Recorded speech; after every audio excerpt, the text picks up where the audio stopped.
Ikinasa ng Commission on Elections Maguindanao del Norte ang Unity Walk, Candidates Forum at Peace Covenant Signing bilang paghahanda sa kauna-unahang Bangsamoro Parliamentary Elections. Layunin ng hakbang na hikayatin ang lahat ng kandidato at stakeholder na maging katuwang sa isang mapayapa at maayos na halalan.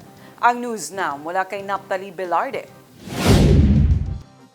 Sama-sama mga opisyal ng COMELEC, NANFREL, Philippine National Police, Armed Forces of the Philippines, Philippine Coast Guard, civil society organizations, ilang kandidato at iba pang election stakeholders sa isinagawang Unity Walk, Candidates Forum at Peace Covenant Signing ngayong araw July 28.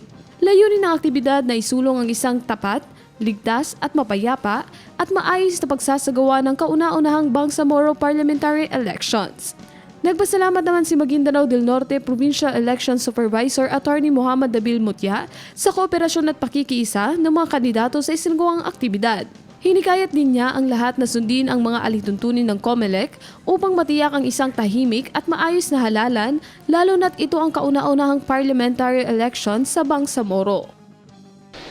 In the pursuit of a shared and vital objective, and that is to ensure that the first and historic Bangsamoro parliamentary elections is free, clean, orderly, and of course, credible.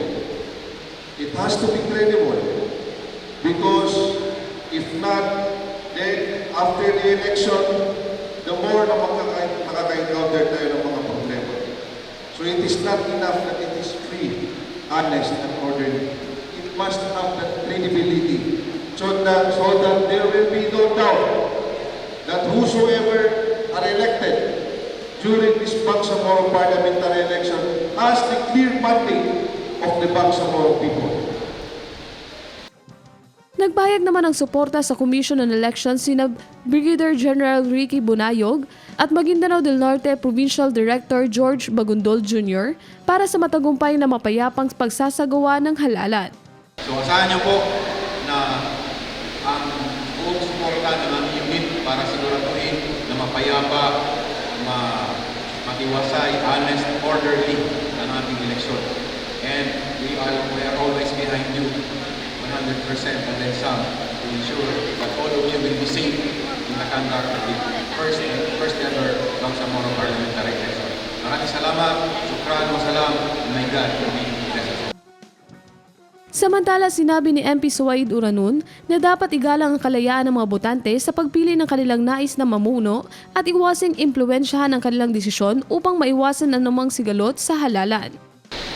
Kabayan natin ang mga tao natin, sino ang napipili nila. Kabayan natin sila, kabayan natin sila sa kanilang freedom. Anong gusto nilang ilagay nila, isulat nila.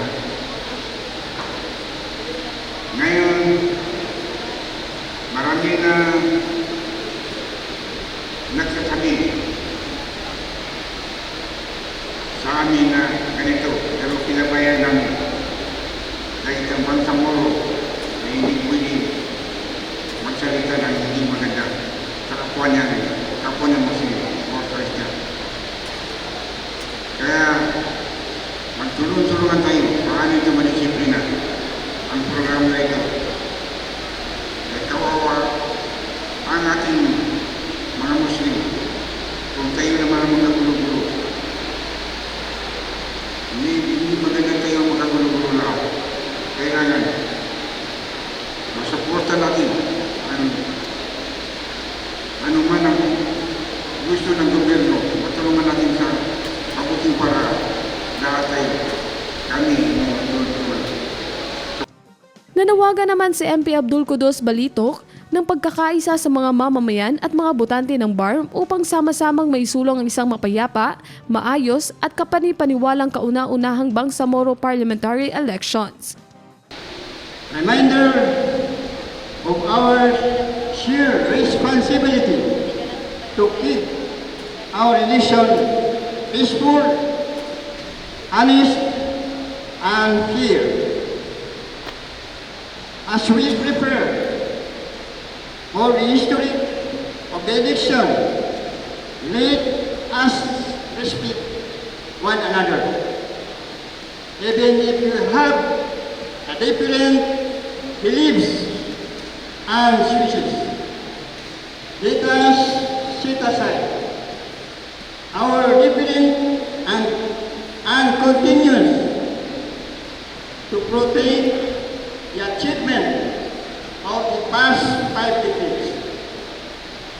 May this election bring us closer together, strengthening our unity and help build a better future for the Bangsamoro. 2, 3, release. Rizat Chavez, iMinds, Philippines.